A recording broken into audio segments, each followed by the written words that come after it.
আজকে থেকে ৬ বছর আগে একটা গরুর ফার্ম ছিল, এই এলাকাতেই ছিল। যখন এখানে আজকে অনেকে বড় বড় হয়েছে, কিন্তু আমার সময় এত বড় গরুর ফার্ম কারো ছিল না।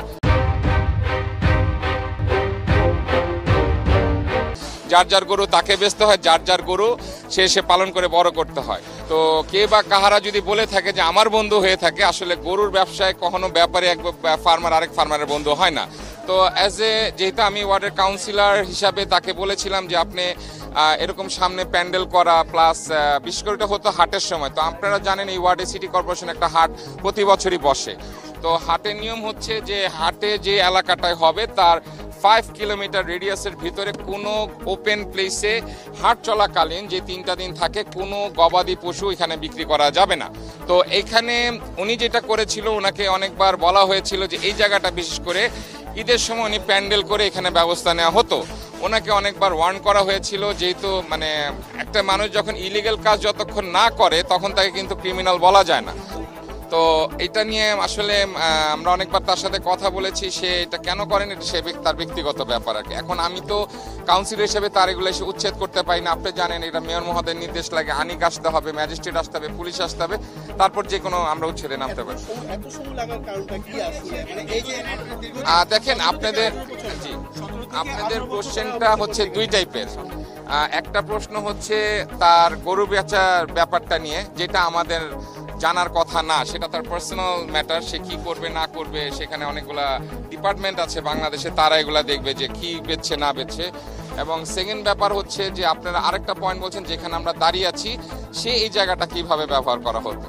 তো আমার ওয়ার্ডটা বড় হওয়ার কারণে আমার ওয়ার্ডে অনেক জায়গায় কিন্তু আপনারা জানেন যে এরকম অনেক বড় বড় জায়গা আছে যেখানে অতীতে কিছু কতিপয় লোকজন খালের জায়গা ভরাট করে বিভিন্নভাবে উদ্যোগ নিয়েছে।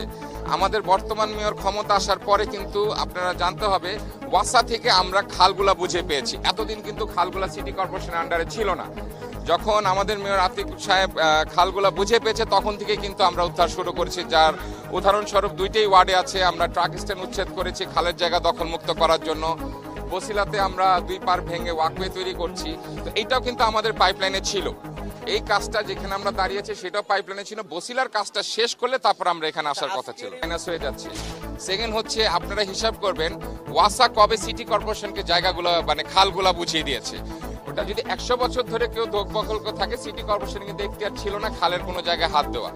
যখন এটা এসেছে আপনি দেখেছেন আমাদের মেয়র খুবই অ্যাক্টিভ একজন লোক, সে উত্তরায় খাল উদ্ধার করছে, মোহাম্মদপুরে খাল উদ্ধার করছে। ভাই, একটা খাল উদ্ধার করতে কিন্তু বাজেট লাগে, সময় লাগে এবং লোকজন লাগে।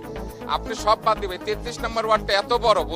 আমরা যে বসিলার বর্তমানে আমাদের পাইলট প্রজেক্টটা চলছে, এই কাজটা শেষ করতেও আমাদের 4 মাস সময় আরো লাগবে। আরো খাল আছে, শুধু এক বসিলা উদ্ধার করছি, রামচন্দ্রপুর খাল আছে, আরো অনেক আছে। পাশের ওয়ার্ড 34 নম্বর ওয়ার্ড, সেখানে খাল আছে, 30 নম্বর ওয়ার্ডে খাল আছে।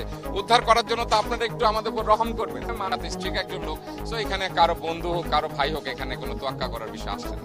এবারও যখন হাট হয়েছে, প্রতিটা হাটের আগে কম বেশি একটা লিগ্যাল নোটিশ ইস্যু করা হয়। এটা পুরো উত্তর সিটি কর্পোরেশনের যতগুলো হাট আছে, যে আমি একটু আগে বলেছি যে তাদের 5 যেখানে হাট হবে এক্সাক্ট পয়েন্ট থেকে 5 কিলোমিটার রেডিয়াসে 5 কিলোমিটার কোনো গবাদি পশু 3 দিন বেচা কেনা করতে পারবে না হাটের হাসিল ছাড়া। কারণ এটা তো টেন্ডার মাধ্যমে দিয়ে ব্যাড ট্যাক্স দিয়ে হাটটা ইজারা মালিকরা নিয়ে আসছে। তো এটা যদি আশেপাশে কোথাও ব্যবসা করেন তাহলে এটা তো তাদের জন্য লস হবে।